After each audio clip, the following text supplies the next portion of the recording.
Good evening. Hello বন্ধুরা, স্বাগত জানাচ্ছি বেলার ল্যাঙ্গুয়েজ স্কুলে। আজকে আমরা ক্লজ, উপবাক্য বা বাক্যাংশ সম্পর্কে জানবো, যেগুলো স্পোকেন এবং রিটেন ইংলিশে খুবই দরকার লাগে। তাহলে চলুন আজকে ক্লজ বা বাক্যাংশ সম্পর্কে জেনে নিই। ক্লজ, উপবাক্য বা বাক্যাংশ অর্থাৎ আমরা সেন্টেন্স বা বাক্য জানি যে একটি সাবজেক্ট থাকবে, একটি ভার্ব থাকবে, অবজেক্ট থাকলেও পারে, না থাকলেও পারে, তাহলে সেন্টেন্স হয়ে যায়।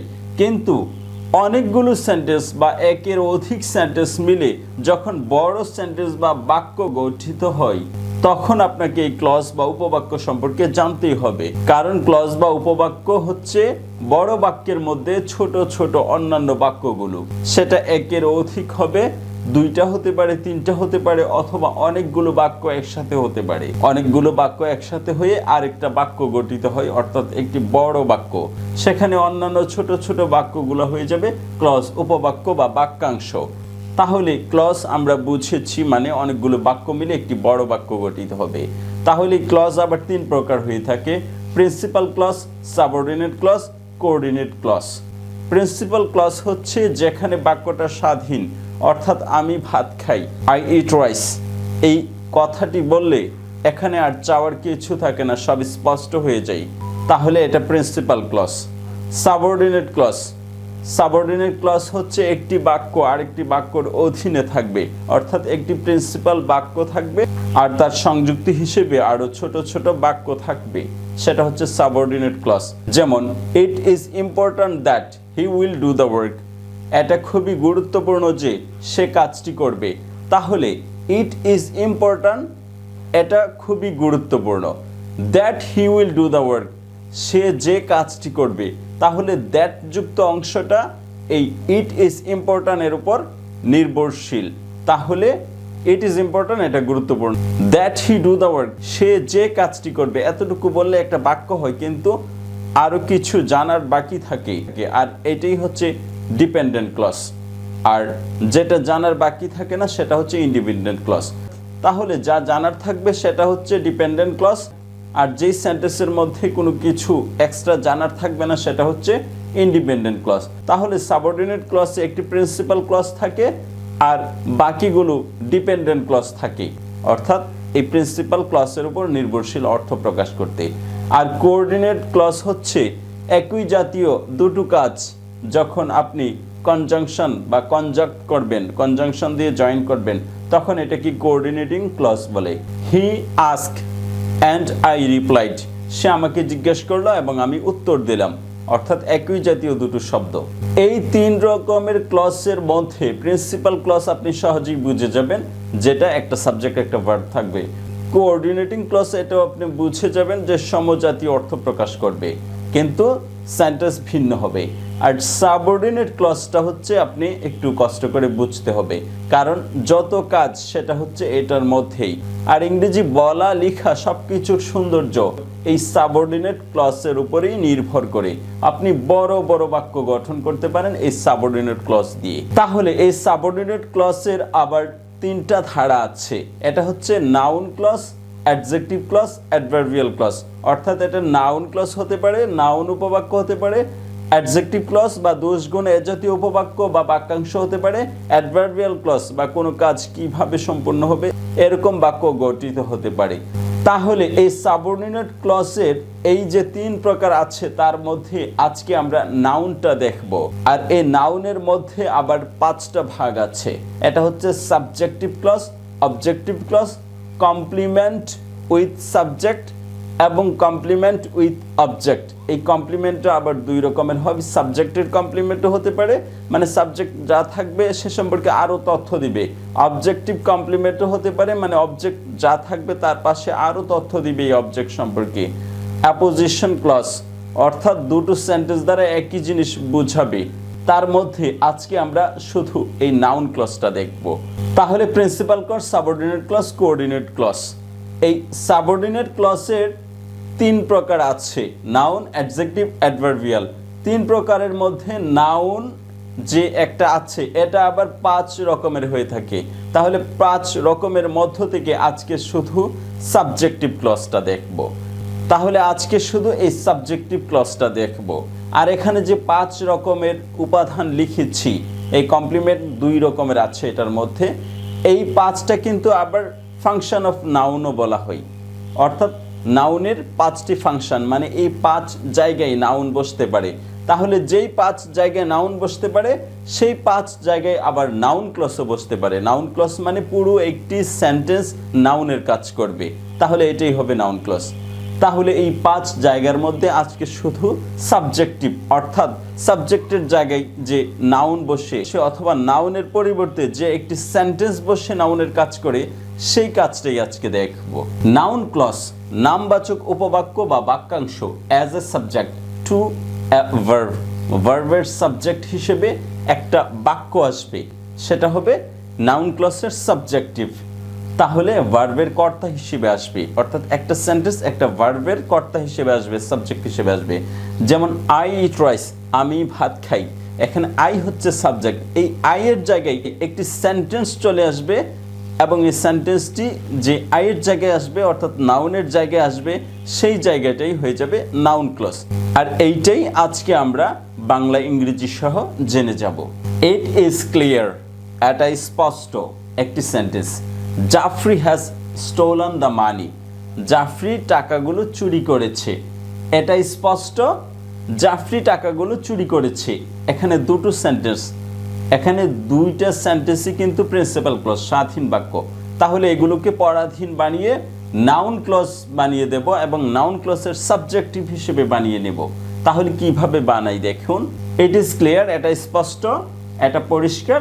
Jafri has stolen the money, Jafri টাকাগুলো চুরি করেছে। তাহলে এই দুটো সেন্টেন্সকে আগে একটা বড় সেন্টেন্স বানাই। বড় সেন্টেন্স দেখুন, ইট ইজ ক্লিয়ার দ্যাট, এটা পরিষ্কার যে Jafri has stolen the money, Jafri টাকাগুলো নিয়েছে। তাহলে দুটো সেন্টেন্স মিলে একটি সেন্টেন্স হয়ে গিয়েছে। তাহলে দ্যাট দ্বারা জয়েন দিয়ে দুটো সেন্টেন্সকে একটি সেন্টেন্স বানিয়ে নিয়েছি, অর্থাৎ এখানে দুটো সেন্টেন্সই আছে কিন্তু একটি বড় সেন্টেন্স হয়ে গিয়েছে, দ্যাট দ্বারা কানেক্ট করে দিয়েছি। তাহলে ইট ইজ ক্লিয়ার, এটা পরিষ্কার, that Jafri has stolen the money, যে জাফরি টাকা নিয়েছে। এই দ্যাটটা আপনি এটার সাথেও সংযুক্তি করতে পারেন বাংলা অর্থ উঠাতে, আবার দ্যাটটা এটার সাথেও সংযুক্তি করতে পারেন। দেখুন কিভাবে সংযুক্তি হয়েছে। ইট ইজ ক্লিয়ার দ্যাট, এটা পরিষ্কার যে Jafri has stolen the money, Jafri টাকা নিয়েছে। অথবা ইট ইজ ক্লিয়ার, এটা পরিষ্কার that Jafri has stolen the money, যে জাফরি টাকা নিয়েছে। তখন আপনার উচ্চারণটা একটু ভিন্ন হবে।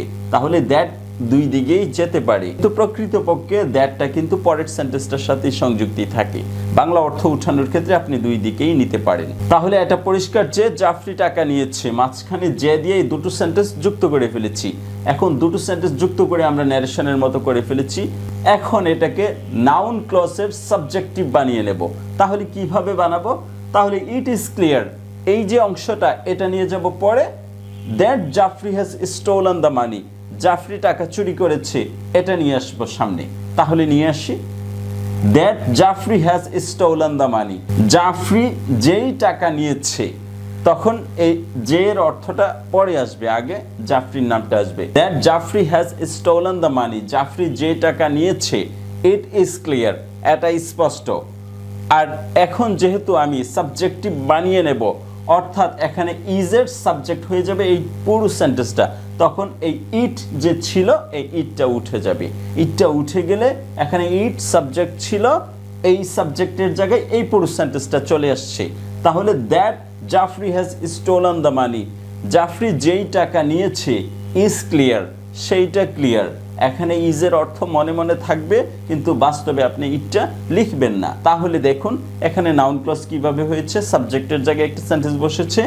That Jafri has stolen the money, Jafri যে টাকা নিয়েছে, এখানে পুরো একটা সেন্টেন্স, এটা ইজের সাবজেক্ট হয়েছে। আর ক্লিয়ারটা হচ্ছে অবজেক্ট।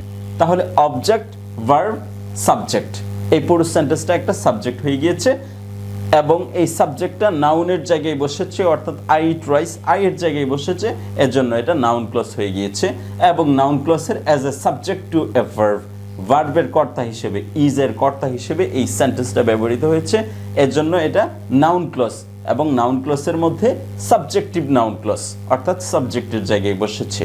আর অর্থ হবে জাফরি যেই টাকাটা নিয়েছে সেইটা পরিষ্কার। সেইটা মানে এখানে যে ইট ছিল এটার অর্থ। ইটটা কিন্তু আপনি লিখবেন না, কারণ ইটের পরিবর্তে এখানে পুরো সেন্টেন্সটা চলে আসছে। তাহলে এই ইট ইজ ক্লিয়ার এটা চলে যাবে পরে, Jafri has stolen the money এটা চলে আসবে সামনে, আর দ্যাট দ্বারা যে কানেক্ট করেছি এই কানেক্টরটা সহ সামনে চলে আসবে, এবং ইট ইজ ক্লিয়ার এটা পরে চলে যাবে, আর ইটটা উঠে যাবে। তাহলে এই সেন্টেন্সটা বাংলা এবং ইংরেজি বুঝেছি। এখন বাকি সেন্টেন্সগুলো দেখলে আমরা বাংলা ইংরেজি সহজেই বুঝে যাব। তারপরের সেন্টেন্সটি দেখুন, তাহলে আপনি যেই অর্থটা বাংলার সাথে মিলে সেই অর্থটাই নেবেন।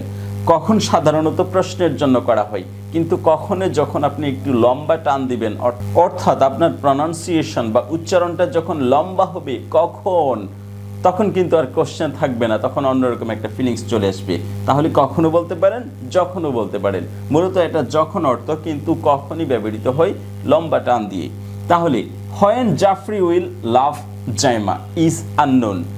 জাফরি কখন জাইমাকে ভালোবাসবে বিষয়টা সম্পূর্ণ অজানা। তাহলে সম্পূর্ণ অজানা, ইজ আননোন। তাহলে এটা কি ছিল? ইট ইজ আননোন, ইহা সম্পূর্ণ অজানা, ইটটা উঠে গিয়েছে। আর যদি ভেঙে ভেঙে আলাদা সেন্টেন্স বানাতে চান তাহলে মূলত কি ছিল? এই সেন্টেন্সটা উল্টাতে হবে। ইট is unknown when Jafri will love Zaima. It is unknown এটা অজানা, when Jafri will love Zaima যখন জাফরি জাইমাকে ভালোবাসবে। তাহলে এটা উল্টিয়ে বানিয়ে নিয়েছি, when Jafri will love Zaima কখন জাফরি জাইমাকে ভালোবাসবে, অথবা যখন জাফরি জাইমাকে ভালোবাসবে। ইজ আননোন এটা সম্পূর্ণ অজানা। তাহলে এখানে ইট ছিল, ইট ইজ আননোন, ইটটা উঠিয়ে নিয়েছি। তখন এটা হচ্ছে অবজেক্ট, ইজ হচ্ছে ভার্ব, আর এই পুরো সেন্টেন্সটা সাবজেক্টের জায়গায় বসেছে। তখন এটা সাবজেক্টিভ, অথবা তখন এটা সাবজেক্টিভ নাউন ক্লজ হয়ে গিয়েছে, অর্থাৎ নাউনের জায়গায় বসেছে। আই ইট রাইস, আমি ভাত খাই, এই আই এর জায়গায় বসেছে, ভার্ব হচ্ছে ইজ। তাহলে পুরো সেন্টেন্সটা একটা সাবজেক্ট হয়েছে, এটা হচ্ছে noun clause. It is unknown এটা অজানা, when Jafri will love Zaima যখন জাফরি জাইমাকে ভালোবাসবে। ইট দিয়ে পড়লে বাক্যটা উল্টাতে হবে, মানে ইট যখন আপনি এক্স্যাক্টলি বসিয়ে দেবেন তখন বাক্যটা কিন্তু উল্টাতে হবে, অন্যথায় অর্থ উঠবে না।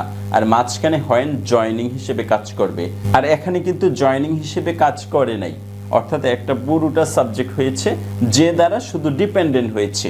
হোয়েন কখন দ্বারা ডিপেন্ডেন্ট অর্থ বুঝিয়েছে। তারপরের সেন্টেন্সটা দেখুন, either Jafri will love Zaima is uncertain. Jafri জাইমাকে ভালোবাসবে কি না, ইজ আনসার্টেন বিষয়টা অনিশ্চিত, মানে ইট ইজ আনসার্টেন। তাহলে ইটটা উঠে গিয়েছে।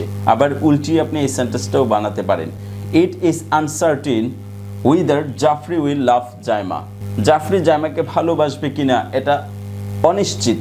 তাহলে উইদার অর্থ হচ্ছে কি না, অথবা আদৌ কিনা, আদৌ জাফরি জাইমাকে ভালোবাসবে কিনা অনিশ্চিত। তাহলে ইট ইজ আনসার্টেনটা হয়েছে is uncertain. Either Jafri will love Zaima এটা হচ্ছে সাবজেক্ট, ইজটা হচ্ছে ভার্ব, আর এটা হচ্ছে অবজেক্ট। আর এই পুরোটা সাবজেক্টের জায়গায় বসছে, এজন্য নাউন ক্লজ হয়ে গিয়েছে। সাবজেক্টের জায়গায় বসছে, এজন্য সাবজেক্টিভ নাউন ক্লজ হয়ে গিয়েছে। তারপরের সেন্টেন্সটা দেখুন, how Jafri loved Zaima was mysterious. কেমন করে জাফরি জাইমাকে ভালোবাসলো এটা সম্পূর্ণ রহস্যময়, এটা সম্পূর্ণ রহস্যময় ছিল। ইট ওয়াজ মিস্টেরিয়াস এটা সম্পূর্ণ রহস্যময় ছিল। এখানে যেহেতু পাস্ট, এখানেও পাস্ট হয়েছে, দুটো সেন্টেন্সে পাস্ট হয়েছে, সমতা বিধান করেছে। তাহলে ইট ওয়াজ আনসার্টেন এটা ছিল রহস্যময়, তাহলে ইটটা উঠে গিয়েছে। আবার উল্টিয়ে এভাবেও লিখতে পারেন, it was uncertain how Jafri loved Zaima এটা সম্পূর্ণ অনিশ্চিত ছিল জাফরি জাইমাকে কিভাবে ভালোবাসলো বা যেভাবে ভালোবাসলো। What Jafri did was excellent. Jafri যা করেছিল চমৎকার ছিল। তাহলে এটাও পাস্ট, এটাও পাস্ট। হোয়াট জাফরি ডিড এতটুকু একটি সেন্টেন্স, এখানে অবজেক্ট নেই, না থাকার কারণে দুটো ভার্ব পাশাপাশি বসছে। তার মানে এটা বুঝবেন না যে সেন্টেন্সটা শুদ্ধ নয়। দুটো ভার্ব পাশাপাশি বসছে, একটার সাথে আরেকটার কিন্তু ডাইরেক্টলি সম্পর্ক নেই। এখানে একটা শ্বাস ফেলবেন, তারপরে এখানে আরেকটা। What Jafri did was uncertain. Jafri যা করেছিল চমৎকার ছিল। তাহলে হোয়াট জাফরি ডিড এটা হচ্ছে সাবজেক্ট, এই ওয়াজের পুরো সেন্টেন্সটা, আর এক্সেলেন্টটা হচ্ছে অবজেক্ট। তাহলে অবজেক্ট ওয়াজটা হচ্ছে ভার্ব আর এই পুরো সেন্টেন্সটা হচ্ছে subject. Who has done this is a fool, যে এই কাজটা করেছিল সে বোকা। হু অর্থ হচ্ছে এখানে যে, আর এখানে ইটের অর্থ হচ্ছে সে, যে কাজটা করেছিল সে বোকা, তাহলে ইটটা উঠে যাবে। আবার উল্টিয়ে এভাবেও লিখতে পারেন, it is a full who has done this. এভাবে আমরা নাউন ক্লজ এর সাবজেক্টিভ ভার্ব জেনে গিয়েছি। নাউন ক্লজ নামবাচক উপবাক্য বা বাক্যাংশ as a subject to a verb, ভার্বের কর্তা হিসেবে একটি সেন্টেন্স যখন ব্যবহৃত হয় তখন এটা নাউন ক্লজ হয়ে যায়। আর যেহেতু সাবজেক্টের জায়গায় বসছে এজন্য সাবজেক্টিভ নাউন ক্লজ হয়ে গিয়েছে। নাউন ক্লজ আমরা আগেই বলেছি 5 প্রকারের হবে, তার মধ্যে আজকে সাবজেক্টিভ নাউন ক্লজটা জেনে গিয়েছি। সাবজেক্ট এর জায়গায় বসবে, অর্থাৎ সাবজেক্টের জায়গায় যে উপবাক্য বা বাক্যটা বসবে পরবর্তী ভার্বের সাবজেক্ট হিসেবে কাজ করবে, সেটা হচ্ছে subjective noun clause. It is clear Jafri has stolen the money, এটা স্পষ্ট জাফরি টাকা নিয়েছে। It is clear that Jafri has stolen the money, এটা স্পষ্ট যে জাফরি টাকা নিয়েছে। আর নাউন ক্লজে যখন আসবে তখন দেখুন অর্থটা, that Jafri has stolen the money is clear, Jafri যে টাকাটা নিয়েছে সেটা স্পষ্ট। When Jafri will love Zaima is unknown, Jafri কখন বা যখন জাইমাকে ভালোবাসবে এই বিষয়টা অজানা। Whether Jafri will love Zaima is uncertain, Jafri আদৌ জাইমাকে ভালোবাসবে কিনা বিষয়টা অনিশ্চিত। How Jafri love Zaima was mysterious, Jafri কিভাবে জাইমাকে ভালোবাসলো বিষয়টা আসলে রহস্যময়। What Jafri did was excellent, Jafri যা করেছিল না সেটা ছিল চমৎকার। Who has done this is a fool, যে এই কাজটা করেছিল সে একটা বোকা ছিল। Today we learn about object as a noun clause. আজকে আমরা অবজেক্টকে নাউন ক্লজ হিসেবে ব্যবহার জানবো এবং বাংলা অর্থ দেখব। তাহলে চলুন দেখে নিই। এখানে লেখা আছে ক্লজ, উপবাক্য বা বাক্যাংশ। তার আগে আমরা ক্লজ বা উপবাক্য সম্পর্কে আলোচনা করেছি। বাক্য আমরা সাধারণত জানি সাবজেক্ট অবজেক্ট ভার্ব থাকে, আবার এরকম বাক্য আছে যে একটা বাক্যর মধ্যে অনেকগুলো বাক্য থাকবে, সেক্ষেত্রে আপনাকে ক্লজ বা উপবাক্য সম্পর্কে জানতে হবে। উপবাক্য মানে হচ্ছে একটি বড় বাক্যের মধ্যে ছোট ছোট যতগুলো বাক্য থাকে সবগুলোই ক্লজ বা উপবাক্য। তার মধ্যে প্রিন্সিপাল ক্লজ প্রধান বাক্য, যেটা অন্যর সাহায্য ছাড়া অর্থ প্রকাশ করতে পারে, আর সাবঅর্ডিনেট ক্লজ বাকি যে ছোট ছোট সেন্টেন্স গুলো থাকবে একটি সেন্টেন্সের মধ্যে, সেগুলোর অর্থ আবার প্রিন্সিপাল ক্লজ প্রধান বাক্যের উপর নির্ভর করে, এর জন্য এটাকে সাবঅর্ডিনেট ক্লজ বলে। তারপর কোঅর্ডিনেটিং ক্লজ অর্থ হচ্ছে একই জাতীয় অর্থ প্রকাশ করে এরকম অনেকগুলো বাক্য। আর এই ক্লজগুলোর মধ্যে সাবঅর্ডিনেট ক্লজটা হচ্ছে প্রধান বা বেশি গুরুত্বপূর্ণ, কারণ আপনি ইংরেজি যত সুন্দর করতে চাইবেন সাবঅর্ডিনেট ক্লজ তত বেশি জানতে হবে। আর এই সাবঅর্ডিনেট ক্লজের আবার 3টি ভাগ, noun clause, adjective clause, adverbial clause. নাউনের জায়গায় বসলে সেন্টেন্সটি নাউন ক্লজ, অ্যাডজেক্টিভের জায়গায় বসলে অ্যাডজেক্টিভ ক্লজ, অ্যাডভার্বিয়ালের জায়গায় বসলে অ্যাডভার্বিয়াল ক্লজ। তার মধ্যে নাউন ক্লজের আবার 5টি রকম ফের আছে। সাবজেক্ট হিসেবে, অবজেক্ট হিসেবে, কমপ্লিমেন্ট অফ এ সাবজেক্ট হিসেবে, কমপ্লিমেন্ট অফ এন অবজেক্ট হিসেবে, অ্যাপোজিশন হিসেবে। তার মধ্যে আজকে অবজেক্ট হিসেবে জানবো, তার আগে আমরা সাবজেক্ট হিসেবে জেনেছি। তাহলে ক্লজ বা উপবাক্য বা বাক্যাংশ, উপবাক্য আর বাক্যাংশ একই কথা। এখানে লেখা আছে ট্রানজিটিভ, ইনট্রানজিটিভ। ট্রানজিটিভ হচ্ছে সকর্মক্রিয়া, ইনট্রানজিটিভ হচ্ছে অকর্ম বা নিষ্কর্মক্রিয়া। সকর্মক্রিয়া অর্থাৎ আমি ভাত খাই, আমি খাই এটা হচ্ছে সাবজেক্ট ভার্ব, ভাত এটা হচ্ছে কর্ম, এটা সকর্মক্রিয়া। ইনট্রানজিটিভ হচ্ছে অকর্মক্রিয়া, যেখানে কর্ম থাকবে না, আমি খাই, এখানে কি খাই তা লেখা নেই, ভাত খাই, তাহলে এটা হচ্ছে ইনট্রানজিটিভ। তাহলে ট্রানজিটিভ ভার্বেরই ক্লজ বা উপবাক্য হয়, কারণ অবজেক্টের জায়গায় একটি সেন্টেন্স বসাবো। অবজেক্টই যদি না থাকে তাহলে সেন্টেন্স ওখানে কিভাবে বসাবো? তাহলে যেখানে অবজেক্ট আছে সেখানে আমরা এই অবজেক্ট হিসেবে নাউন ক্লজ ব্যবহার করব। তাহলে আমি ভাত খাই, এই ভাতের জায়গায় একটি সেন্টেন্স বসিয়ে দেব, এটাই হবে অবজেক্ট হিসেবে নাউন ক্লজ। এখানে লেখা আছে noun clause object to a verb, ভার্বের অবজেক্ট হিসেবে, অর্থাৎ ভার্ব যেখানে ব্যবহৃত হয় তারপর একটি অবজেক্ট না বসে পুরো একটি সেন্টেন্স বসবে। Noun clause as an object, object হিসেবে বা কর্ম হিসেবে নামবাচক উপবাক্য। নাউন ক্লজ মানে নামবাচক উপবাক্য, আর অবজেক্ট মানে কর্ম হিসেবে, আর ক্লজ এটা তো জানেনি উপবাক্য বা বাক্যাংশ। তাহলে ডাইরেক্ট অবজেক্ট অর্থাৎ যেখানে আপনি ভার্বটা পাবেন তারপর একটি অবজেক্ট না পেয়ে একটি সেন্টেন্স পেয়ে যাবেন, সেটাই হচ্ছে নাউন ক্লজ অবজেক্ট হিসেবে। আর সেটা কিভাবে আসে এই সেন্টেন্স গুলোতে দেখব। জাফরি উইল ডু, জাফরি করবে। Whatever work Jack gives হিম, জ্যাক তাকে যেই কাজ দিক, জাফরি সেই কাজটাই করবে। তাহলে পরে যে অবজেক্ট হিসেবে নাউন ক্লজ আসবে, এটা ভার্বের পর এই ডব্লিউএইচ দিয়ে, ডব্লিউএইচ সকল ওয়ার্ড, অর্থাৎ ডব্লিউএইচ দিয়ে যে ওয়ার্ড গুলো আসে সেই ওয়ার্ড গুলোর যে কোনো একটি বসতে পারে, অথবা দ্যাট বসতে পারে, অথবা ইফ বসতে পারে। এই শব্দগুলো দিয়ে পরের ক্লজটা এটার সাথে যুক্ত হবে অবজেক্ট হিসেবে। জাফরি উইল ডু, জাফরি কাজটি করবে। হোয়াট এভার, ডব্লিউএইচ ওয়ার্ড চলে এসছে। Whatever work Jack gives him, যে কাজ জ্যাক তাকে দিবে, যে কাজই জ্যাক তাকে দিবে জাফরি সেই কাজটা করবে। তাহলে অর্থটা দেখছি, জাফরি উইল ডু, জাফরি করবে। Whatever work Jack gives him, যেই কাজটাই জ্যাক তাকে দিক। তাহলে অর্থটা গুছিয়ে নিচ্ছি, জ্যাক যেই কাজই জাফরিকে দিবে সে তা করবে। এখানে হিম আছে, তাহলে এটা হচ্ছে গুছানো অর্থ, আর এটা হচ্ছে এক্স্যাক্টলি সেন্টেন্স যেভাবে আছে সেভাবে অর্থ। তাহলে whatever work Jack gives him, এটা হচ্ছে noun clause as an object, কারণ এখানে উইল ডু হচ্ছে ভার্ব, তারপর অবজেক্ট না এসে পুরো একটি সেন্টেন্স বসেছে অবজেক্ট হিসেবে, এজন্য এটা অবজেক্ট হিসেবে নাউন ক্লজ।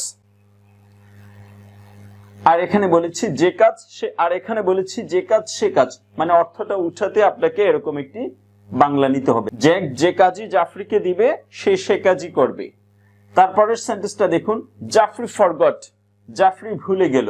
জাফরি হচ্ছে সাবজেক্ট, ফরগট হচ্ছে ভার্ব, তারপর ডব্লিউএইচ ওয়ার্ড দিয়ে একটি সেন্টেন্স চলে এসেছে অবজেক্টের জায়গায়। Jafri forgot who told him about politics, Jafri ভুলে গেল যে তাকে রাজনীতি সম্পর্কে বলল। তাহলে হু এর অর্থ কে না হয়ে যে হবে। জাফরি ভুলে গেল যে তাকে রাজনীতি সম্পর্কে বলল। তাহলে গুছিয়ে অর্থটা বলুন, জাফরি সেই ব্যক্তিকে ভুলে গেল যে তাকে রাজনীতি সম্পর্কে বলল। তাহলে জাফরি সেই ব্যক্তিকে ভুলে গেল, এটা কিন্তু এখানে উল্লেখ নেই, আপনি নিজে বানাতে হবে। তাহলে হু টোল্ড হিম অ্যাবাউট পলিটিক্স, এটা হচ্ছে অবজেক্ট হিসেবে বসছে, সাবজেক্ট ভার্ব, এই পুরো সেন্টেন্সটা অবজেক্ট, তাহলে এটা নাউন ক্লজ হয়ে গিয়েছে অবজেক্ট হিসেবে। তারপরের সেন্টেন্সটি দেখুন, জাফরি ডন্ট নো, জাফরি জানে না, ইফ হি ক্যান রিড, সে পড়তে পারবে কিনা। তাহলে Jafri don't know, Jafri subject, don't know verb, if he can read, সে পড়তে পারবে কিনা। ইফ অর্থ হচ্ছে এখানে কিনা, তাহলে এই অংশটা হচ্ছে অবজেক্ট এবং এটা নাউন ক্লজ, সাবজেক্ট ভার্ব, আর এই পুরো সেন্টেন্সটা মিলে হয়েছে এই সেন্টেন্সের অবজেক্ট, এর জন্য এটা নাউন ক্লজ। অর্থটা দেখছি, জাফরি জানে না সে পড়তে পারবে কিনা। তাহলে সে পড়তে পারবে কিনা সেটা জাফরি জানে না, সে কিনা, এভাবে অর্থ এসছে। তারপরের সেন্টেন্সটা দেখুন, জাফরি ক্যান থিঙ্ক, জাফরি চিন্তা করতে পারে না, how his sister failed in the exam, তার বোন যেভাবে পরীক্ষায় ফেল করলো। কিভাবে না হয়ে যেভাবে অর্থ হবে।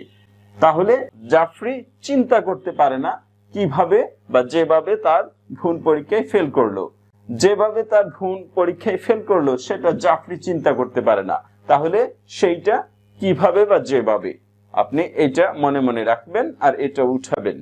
তাহলে how his sister failed in the exam, এটা হচ্ছে অবজেক্ট, এই পুরো সেন্টেন্সটা অবজেক্ট, সাবজেক্ট, এই দুইটা মিলে হচ্ছে ভার্ব, আর এটা হচ্ছে অবজেক্ট, অবজেক্টের জায়গায় বসছে, এর জন্য এটা অবজেক্ট হিসেবে নাউন ক্লজ।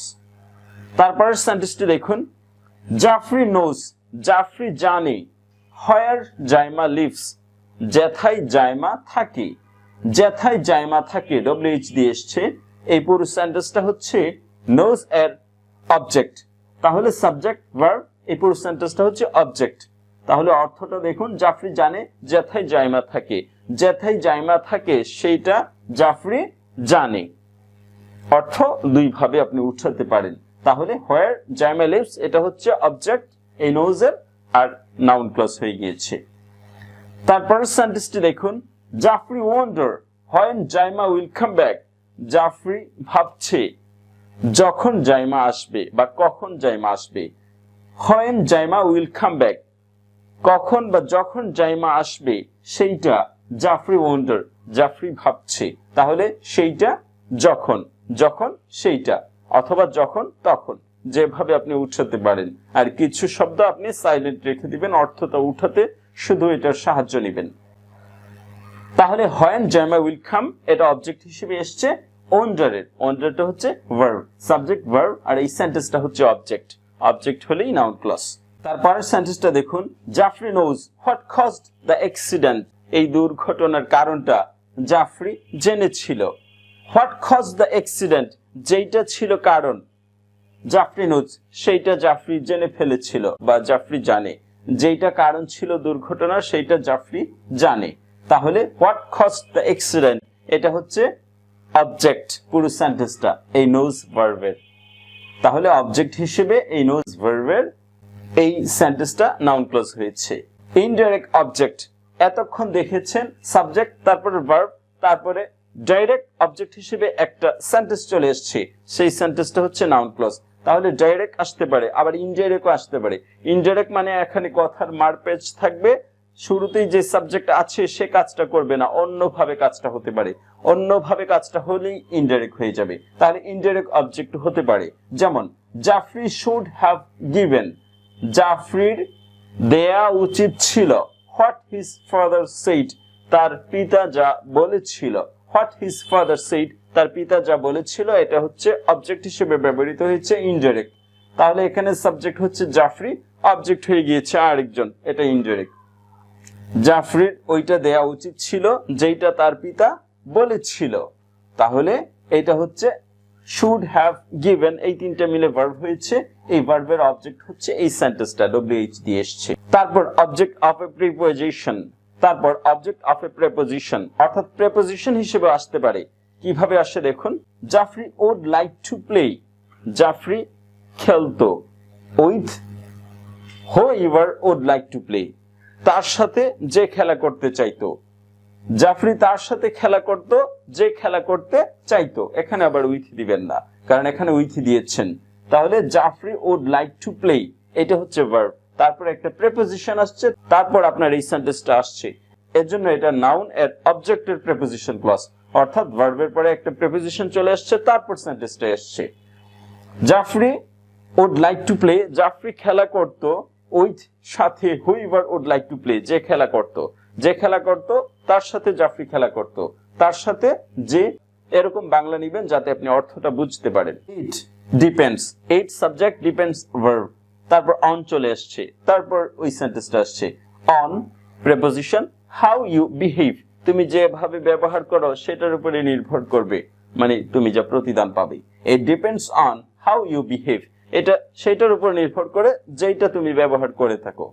তাহলে প্রিপোজিশনের পরে অবজেক্ট হিসেবে একটি সেন্টেন্স এসছে এবং এটা অবজেক্ট হিসেবে নাউন ক্লজ। তাহলে আমরা অবজেক্ট হিসেবে নাউন ক্লজ এর সাবঅর্ডিনেট অংশটি দেখে নিয়েছি, আর এখানে প্রথম সেন্টেন্সটি আরো একবার বিশ্লেষণ করছি যাতে সহজেই বুঝে যান। জাফরি সাবজেক্ট উইল ডু, করবে। হোয়াট এভার এইটা ডব্লিউএইচ হিসেবে আসবে লিঙ্কার হিসেবে দুটি সেন্টেন্সকে যুক্ত করার জন্য। হোয়াট এভার ওয়ার্ক, যেই কাজই, জ্যাক, এটা হচ্ছে জ্যাকটা হচ্ছে সাবজেক্ট, এটা হচ্ছে ভার্ব, এটা হচ্ছে অবজেক্ট। তাহলে এখানে দুটো সাবজেক্ট থাকবে, দুটো ভার্ব থাকবে, আর অবজেক্ট থাকলেও পারে না থাকলেও পারে। জাফরি সাবজেক্ট, জ্যাক সাবজেক্ট, এই জ্যাক হচ্ছে এই গিফটস এর সাবজেক্ট, আর এই উইল এর সাবজেক্ট হচ্ছে জাফরি। হোয়াট এভার এটা হচ্ছে লিঙ্কার, হোয়াট এভার ওয়ার্ক, যে কাজটাই, তাহলে এটা হচ্ছে লিঙ্কার হোয়াট এভার, আর হিম হচ্ছে অবজেক্ট এই সেন্টেন্সের। তাহলে জাফরি উইল ডু, জাফরি করবে। হোয়াট এভার ওয়ার্ক, যে কাজই, জ্যাক গিভস হিম, জ্যাক তাকে দিবে। এখানে যেহেতু ফিউচার ব্যবহার করা হয়েছে এজন্য এখানে প্রেজেন্ট ব্যবহার করেছি, এটাই নিয়ম। তাহলে জাফরি করবে হোয়াট এভার ওয়ার্ক, যে কাজটাই, জ্যাক গিভস হিম, জ্যাক তাকে দিবে। যে কাজটাই জ্যাক তাকে দিবে সেই কাজটাই জাফরি করবে। যে কোনো এক জায়গায় জাফরির নাম লিখবেন, পরবর্তী জায়গায় হিম তাকে লিখবেন। তাহলে এই ধরনের সেন্টেন্সে আপনি দেখবেন ভার্ব কোথায় আছে, কয়টা আছে, সাবজেক্ট কোথায় আছে, কয়টা আছে, কোন ভার্বের কোন সাবজেক্ট, এটাও মনে রাখতে হবে। Today we learned subjective complement and objective complement of noun clause. আজকে আমরা সাবজেক্টের আরেকটি সেন্টেন্স দিয়ে পূর্ণাঙ্গতা এবং অবজেক্টের আরেকটি সেন্টেন্স দিয়ে পূর্ণাঙ্গতা বা পরিপূরক সম্পর্কে জানবো। তাহলে চলুন জেনে নিই। এখানে লিখে আছে ক্লজ, উপবাক্য বা বাক্যাংশ। তার আগেও আমরা এগুলো আলোচনা করেছি, তারপর আজকে শুধু নামটা এবং কাজটা বলে এসেছি। প্রিন্সিপাল ক্লজ অর্থাৎ যে বাক্যটা পূর্ণাঙ্গ অর্থ প্রকাশ করতে পারে। সাবঅর্ডিনেট ক্লজ অর্থাৎ যে বাক্যটা পূর্ণাঙ্গ অর্থ প্রকাশ করতে পারে না, এই প্রিন্সিপাল ক্লজ বা এই প্রিন্সিপাল বাক্যের উপর নির্ভর করতে হয়। সাবঅর্ডিনেটও আরেকটা বাক্য। কোঅর্ডিনেটিং ক্লজ যেটা আলাদা আলাদা ভাবে একই জাতীয় অর্থ প্রকাশ করে, দুটো বাক্য। আর এই ক্লজের মধ্যে সাবঅর্ডিনেট ক্লজটা খুবই গুরুত্বপূর্ণ, কারণ আপনি লেখাকে যত সাজাতে চান সাবঅর্ডিনেট আপনি তত জানতে হবে। আর এই সাবঅর্ডিনেট ক্লজটা আবার তিন ভাগে ভাগ করা হয়েছে। নাউন ক্লজ, নামবাচক উপবাক্য। অ্যাডজেক্টিভ ক্লজ, দোষ গুণবাচক উপবাক্য।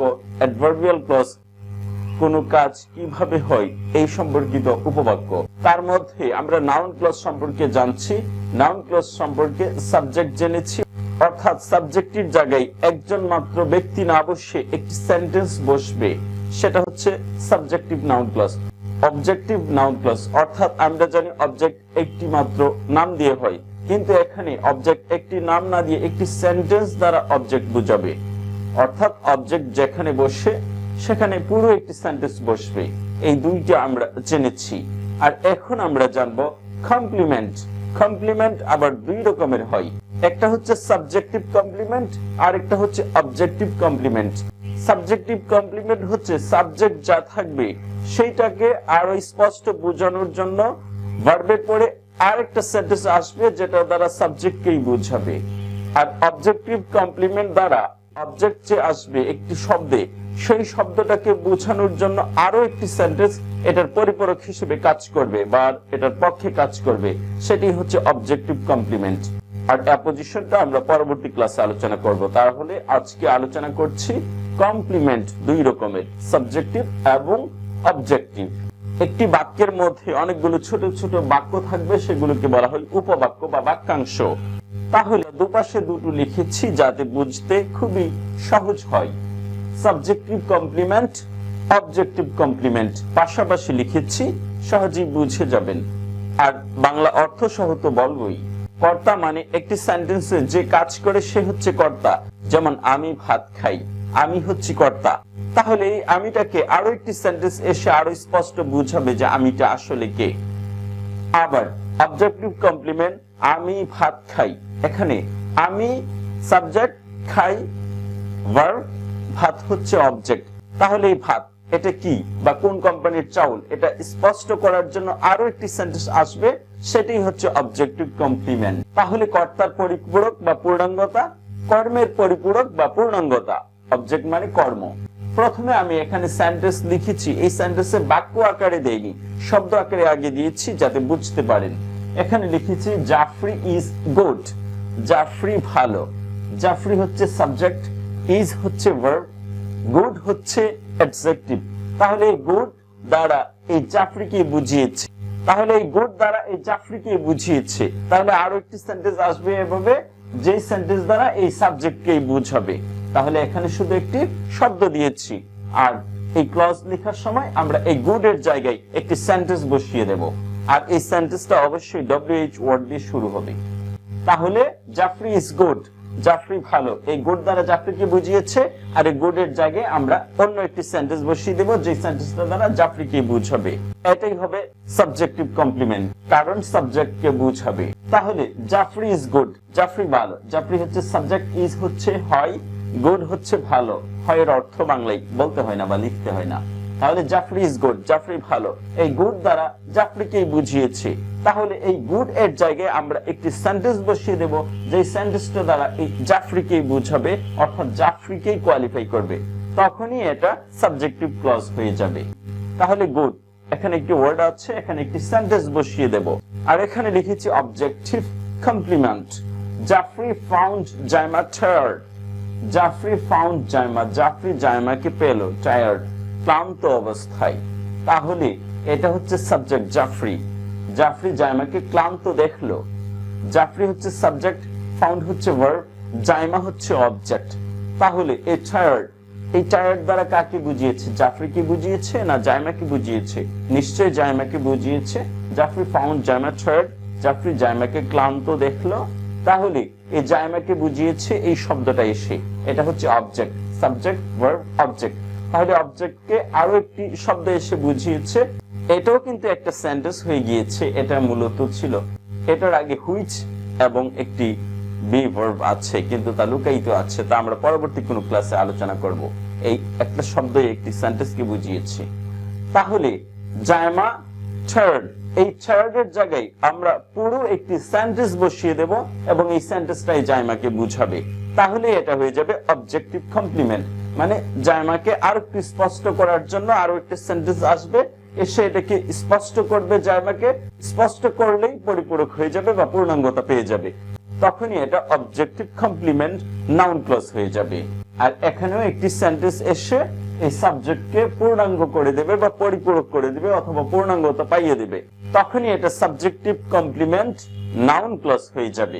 তাহলে আজকে আমরা কমপ্লিমেন্ট এই দুই রকমের কমপ্লিমেন্ট জানছি, সাবজেক্টিভ কমপ্লিমেন্ট এবং অবজেক্টিভ কমপ্লিমেন্ট একটা সেন্টেন্স বা উপবাক্য হিসেবে। এখন আমরা সেন্টেন্স গুলো আসি, সহজেই বুঝে যাব যে গুড এর জায়গায় একটি সেন্টেন্স বসবে, আর এখানে টায়ার্ড এর জায়গায় একটি সেন্টেন্স বসবে জায়মাকে বোঝানোর জন্য, আর এখানে গুড এর জায়গায় একটি সেন্টেন্স বসবে জাফরিকে বোঝানোর জন্য। আর এই নাউন ক্লজে সাবজেক্টিভ এর ক্ষেত্রে সবসময় বি ভার্ব আসে। বি ভার্ব মানে ইজ, আর, ওয়াজ, ওয়ার এগুলো। The question is what human nature is. The question is, কোয়েশ্চেনটা হলো, এইটা একটা সেন্টেন্স, এটা হচ্ছে প্রিন্সিপাল ক্লজ। তারপরে আরো একটি সেন্টেন্স, ইজ এর পরে আমরা জানি গুড বসতো বা এরকম একটা ওয়ার্ড বসতো, কিন্তু এখানে গুড বা এরকম একটা ওয়ার্ড না বসে একটি সেন্টেন্স বসিয়ে দিয়েছি, আর সেন্টেন্সটা অবশ্যই ডব্লিউএইচ ওয়ার্ড দিয়ে শুরু হবে।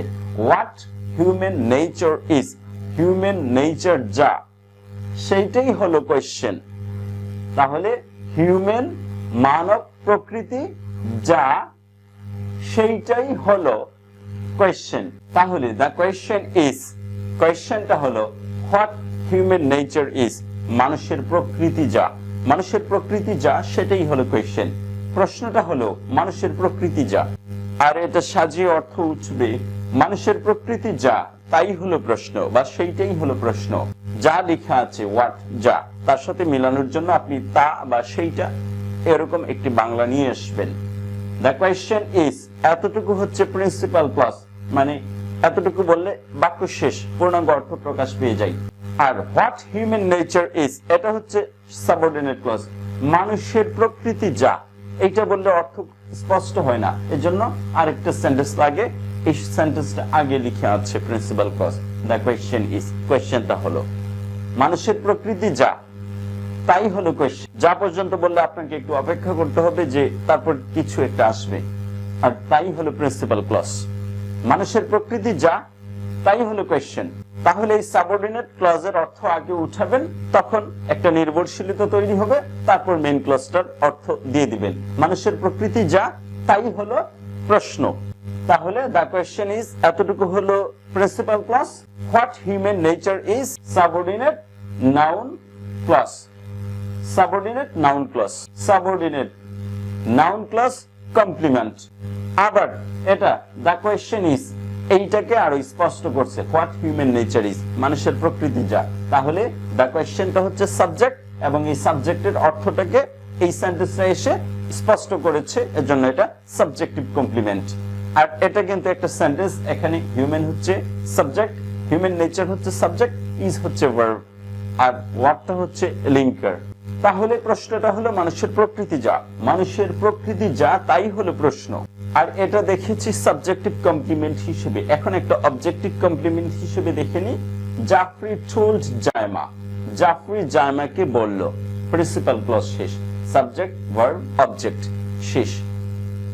What she wanted to know, সে যা জানতে চেয়েছিল, সে মানে জায়মা, জায়মা যা জানতে চেয়েছিল জাফরি তাই বলল। তাহলে জাফরি জায়মাকে বলল, জাফরি টোল্ড জায়মা, জাফরি জায়মাকে বলল what she wanted to know, সে যা জানতে চাইলো বা চেয়েছিল, নাউন ক্লজ। তাহলে জাফরি টোল্ড জায়মা এতটুকু হচ্ছে principal clause. What she wanted to know, সে যা জানতে চাইলো, এতটুকু হচ্ছে সাবঅর্ডিনেট ক্লজ। এবং এই what she wanted to know এইটা এই জায়মাকে স্পষ্ট করেছে। জায়মা হচ্ছে অবজেক্ট, অবজেক্টের পরে একটা সেন্টেন্স ব্যবহার হয়েছে জায়মাকে স্পষ্ট করার জন্য, এই জন্য এটা অবজেক্টিভ কমপ্লিমেন্ট, অর্থাৎ জায়মাকে স্পষ্ট করেছে এই সেন্টেন্সটা। তাহলে what she wanted to no, এই হোয়াট থেকে শুরু করে নো পর্যন্ত হচ্ছে অবজেক্টিভ কমপ্লিমেন্ট। আর কার কমপ্লিমেন্ট? জায়মার কমপ্লিমেন্ট। এখানে জায়মা নাম থাকতে পারে, হিম, হার এগুলো থাকতে পারে। জাফরি জায়মাকে বলল সে যা জানতে চাইলো, সাজিয়ে বললে হবে জায়মা যা জানতে চাইলো জাফরি তাকে তাই বলল। সাজিয়ে আপনি যেভাবে অর্থটা উঠাতে পারেন। তাহলে জাফরি টোল্ড জায়মা, এতটুকু হচ্ছে principal clause. What she wanted to know এতটুকু হচ্ছে সাবঅর্ডিনেট ক্লজ। আর এখানে অবজেক্ট হচ্ছে জায়মা। এখন জায়মার পরে একটা সেন্টেন্স এসে জায়মাকে আরো স্পষ্ট করেছে, এর জন্য এটা অবজেক্টিভ কমপ্লিমেন্ট। কিভাবে স্পষ্ট করেছে আবার দেখুন, জাফরি টোল্ড জায়মা, জাফরি জায়মাকে বলল। What she wanted to no, যা জায়মা জানতে চেয়েছিল। তাহলে জায়মাকে স্পষ্ট করেছে, জায়মা জানতে চেয়েছিল।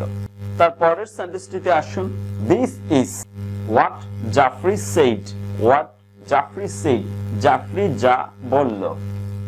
দিস ইজ এইটা হলো ওইটা, জাফরি যা বলল এইটা হলো ওইটা। তাহলে হোয়াট জাফরি সেইড, জাফরি যা বলল এইটাই হলো ওই দিস। তাহলে এই সাবজেক্টকে কমপ্লিমেন্ট করেছে, মাঝখানে ভি ভার্ব আসছে। আর ভি ভার্ব পর্যন্ত প্রিন্সিপাল ক্লজ, বাকিটা হচ্ছে সাবঅর্ডিনেট ক্লজ। আর এই সেন্টেন্সটা দিয়ে, এই উপবাক্যটা দিয়ে এই দিসকে স্পষ্ট করেছে, মানে সাবজেক্টকে আরো স্পষ্ট করেছে। এর জন্য এটা subjective complement. Principal clause, subordinate, noun clause, complement. তাহলে অর্থটা একটু দেখে নিচ্ছি। দিস ইজ এইটা হলো হোয়াট জাফরি সেড, জাফরি যা বলল। জাফরি যা বলল এইটা হচ্ছে সেইটা। আর এখানে অবজেক্টিভ কমপ্লিমেন্টে দেখুন, Jafri can give me what I want, Jafri can give me, Jafri আমাকে দিতে পারে। এতটুকু হচ্ছে principal clause. What I want, আমি যা চাই, এটা হচ্ছে সাবঅর্ডিনেট ক্লজ। আর এই হোয়াট আই ওয়ান্ট এটা হচ্ছে মি কে স্পষ্ট করেছে। জাফরি ক্যান গিভ, জাফরি দিতে পারে, মি আমাকে, হোয়াট আই ওয়ান্ট আমি যা চাই, তাহলে আমাকে আমি যা চাই। তাহলে এটা স্পষ্ট করেছে অবজেক্টটাকে, এর জন্য objective complement, noun clause. Jafri আমাকে দিতে পারে, আমি যা চাই, আমি যা চাই জাফরি তা আমাকে দিতে পারে। সাজিয়ে নিলে এভাবে অর্থ হবে। তাহলে এটা হচ্ছে নাউন ক্লজ। তাহলে এটা হচ্ছে অবজেক্টিভ কমপ্লিমেন্ট, নাউন ক্লজ। এখানে যতটুকু পার্ট নীল দাগ দেয়া আছে সেই পার্টটাই অবজেক্টিভ কমপ্লিমেন্ট। আর এখানে যতটুকু পার্ট নীল দাগ দেয়া আছে সেই পার্টটাই বা অংশটাই সাবজেক্টিভ কমপ্লিমেন্ট। তাহলে এখানে লেখা আছে the fact is that she stole the money. The fact is ঘটনাটা হলো, that she stole the money সে টাকাগুলো চুরি করলো।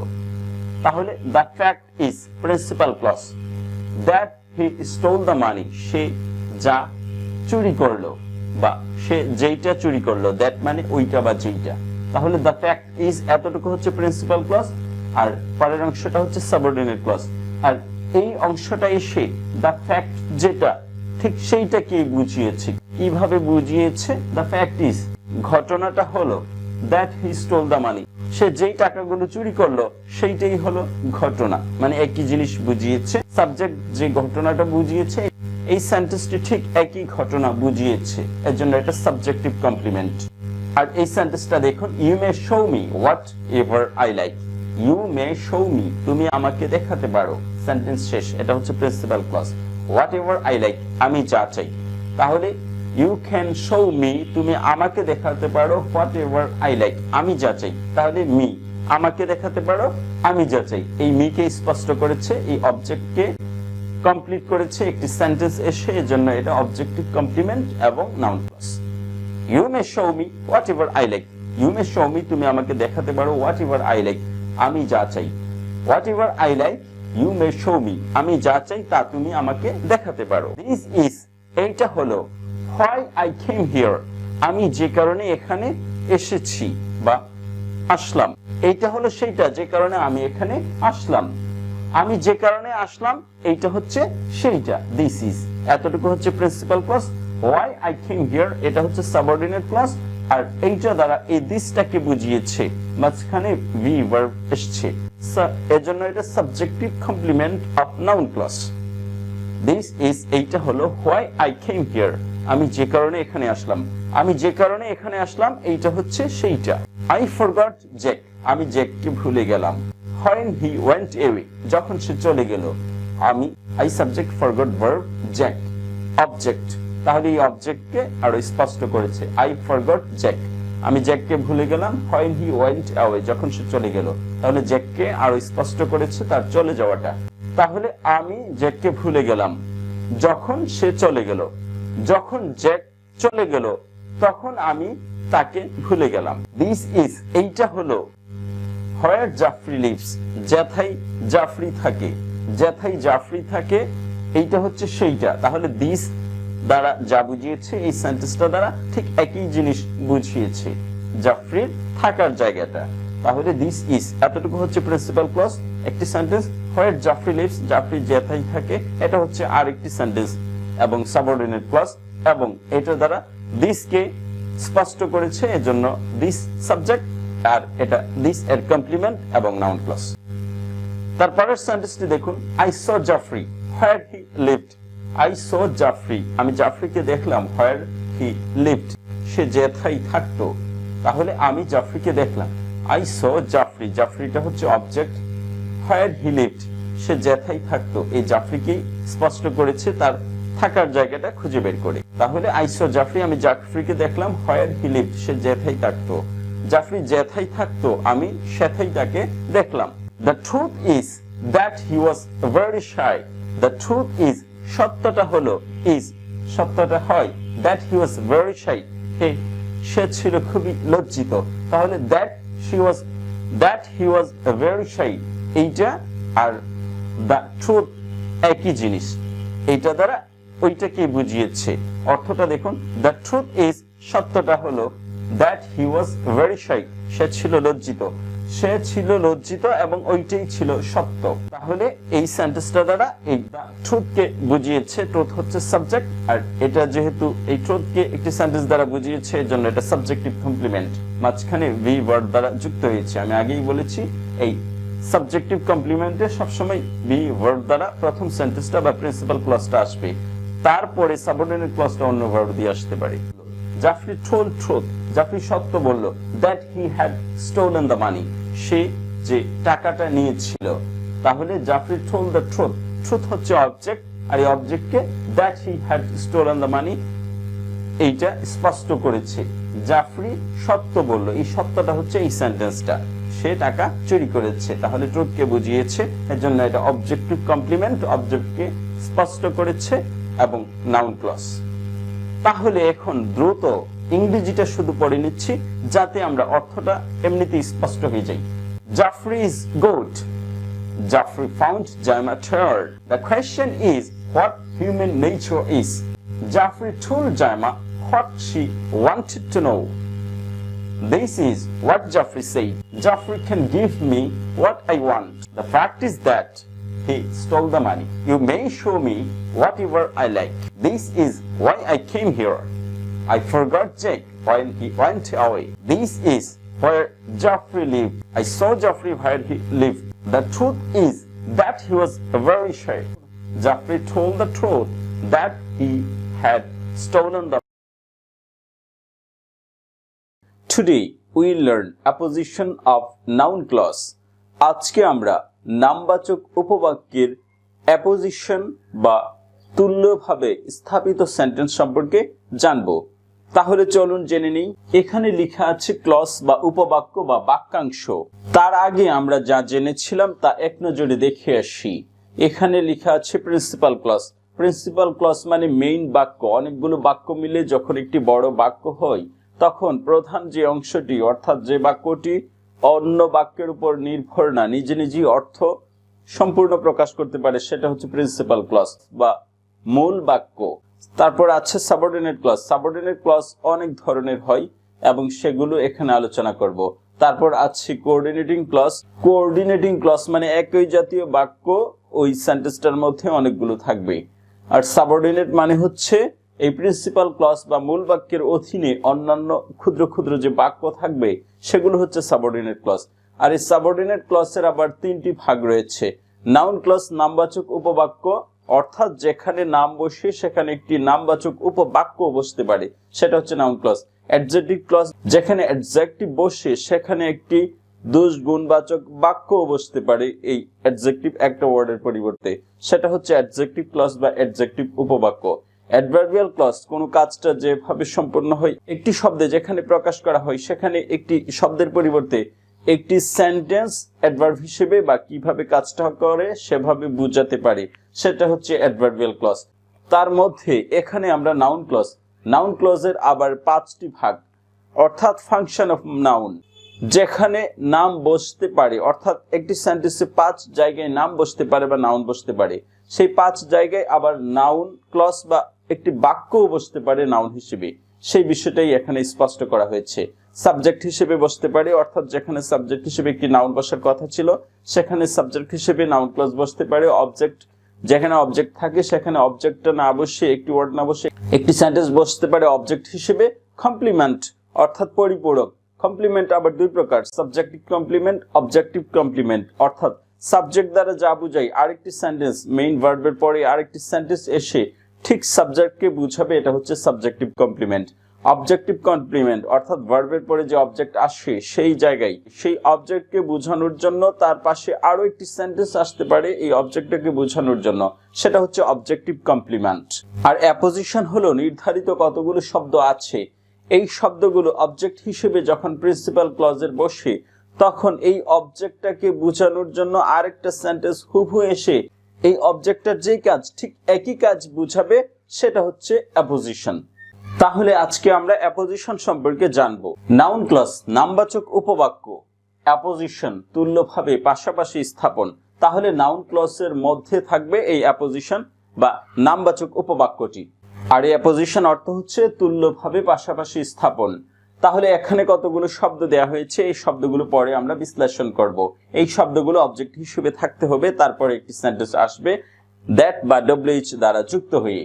এখানে লেখা আছে ইট ইজ ট্রু, এটা সত্য, that Jafri had gone, Jafri যে গিয়েছে, ইহা সত্য যে জাফরি চলে গিয়েছিল।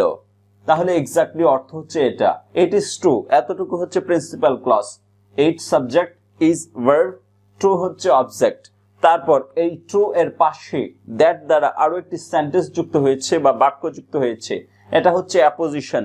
এই ট্রু দ্বারা যা বুঝিয়েছে এই সেন্টেন্সটা দ্বারা তাই বুঝিয়েছে, এর জন্য এটা হচ্ছে অ্যাপোজিশন। অ্যাপোজিশন মানে তুল্যভাবে পাশাপাশি স্থাপন, অর্থাৎ এই ট্রু এর পাশে দ্যাট বা WH দ্বারা আরো একটি সেন্টেন্স এসে এই ট্রু এর কাজ করবে, এটাই হচ্ছে অ্যাপোজিশন। আর এই অর্থটা বোঝার জন্য ইংলিশের ক্ষেত্রে এই দ্যাট পরের সেন্টেন্সটার সাথে যুক্ত, আর বাংলা বলতে গেলে এই দ্যাট অর্থ আসে আগেরটার সাথে যুক্ত। যেমন ইট ইজ ট্রু দ্যাট, ইহা সত্য যে, তাহলে যেটা আগেরটার সাথে যুক্ত হয়েছে কিন্তু ইংলিশে পরেরটার সাথে যুক্ত হবে। আর গুছিয়ে অর্থটা বললে এটা হবে that Jafri had gone, Jafri যে গিয়েছিল, ইট ইজ ট্রু এটা সত্য। অর্থ উঠাতে আপনি এভাবে উঠাবেন আর লিখবেন ইংরেজিতে এভাবে, it is true that Jafri had গন, এটা সত্য যে জাফরি গিয়েছে। তাহলে ইহা সত্য যে জাফরি চলে গিয়েছিল, জাফরি চলে গিয়েছিল যে এটা সত্য। তাহলে দ্যাট জাফরি হ্যাড গন এটা হচ্ছে অ্যাপোজিশন, এটা ট্রু এর অ্যাপোজিশন। ট্রুটা অবজেক্ট হিসেবে ব্যবহার হতে হবে প্রিন্সিপাল ক্লজের। তারপরের সেন্টেন্সটি দেখুন, এখানে লেখা আছে দেয়ার ইজ এ রিউমার, গুজব রটেছে, দ্যাট যে Jafri had left school, Jafri school ছেড়েছে। জাফরি স্কুল যে ছেড়েছিল এই গুজবটা রটে গিয়েছে। তাহলে গুজব রটেছে যে জাফরি স্কুল ছেড়েছে, জাফরি যে স্কুল ছেড়েছে এই গুজবটা রটেছে।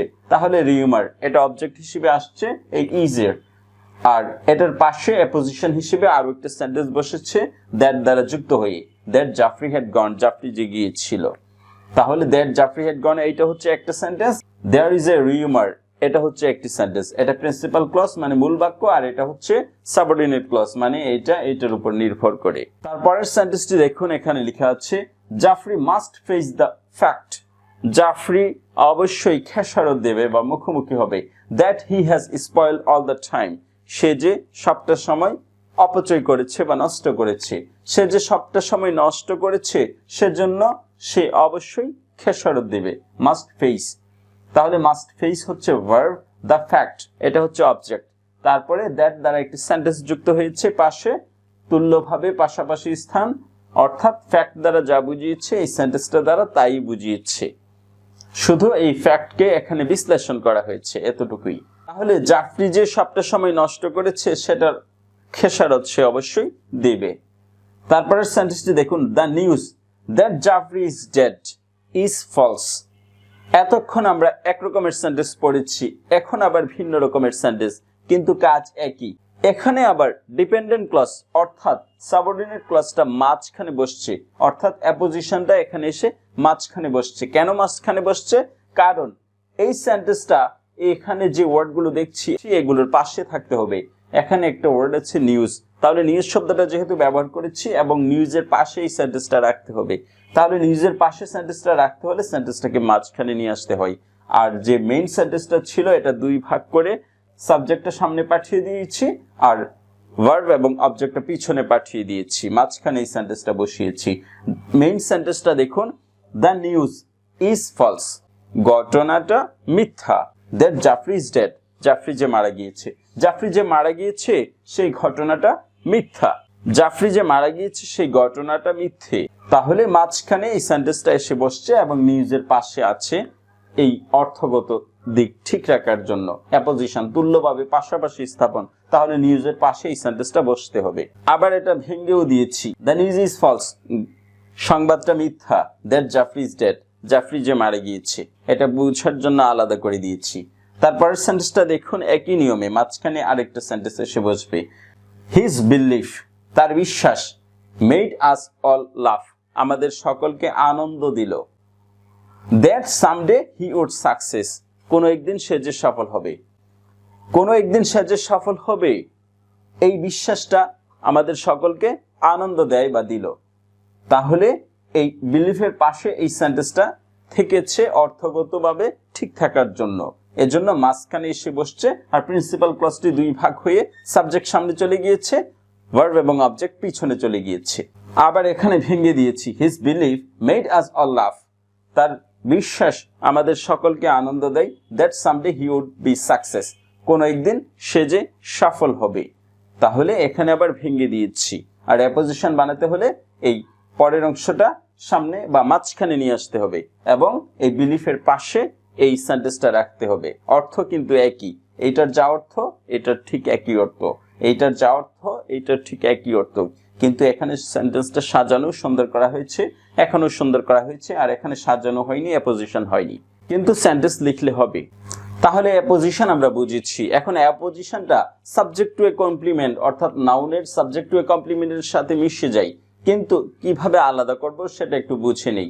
এখানে লেখা আছে উইথ অবজেক্ট, এখানে লেখা আছে উইদাউট অবজেক্ট বা নো অবজেক্ট, অর্থাৎ this is what he said, this is এইটা হলো ওইটা যা সে বলেছিল।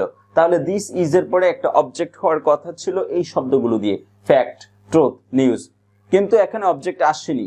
পরে লিঙ্কার দিয়ে আরো একটা সেন্টেন্স চলে এসেছে অবজেক্ট হিসেবে এবং এইটা এই সাবজেক্টকে বুঝিয়েছে, এর জন্য এটা কমপ্লিমেন্ট টু এ সাবজেক্ট। আবার দিস ইজ এর পরে যদি ফ্যাক্ট বা এই জাতীয় কোনো অবজেক্ট থাকতো তারপরে এই সেন্টেন্সটা থাকতো তাহলে আবার অ্যাপোজিশন হয়ে যেত।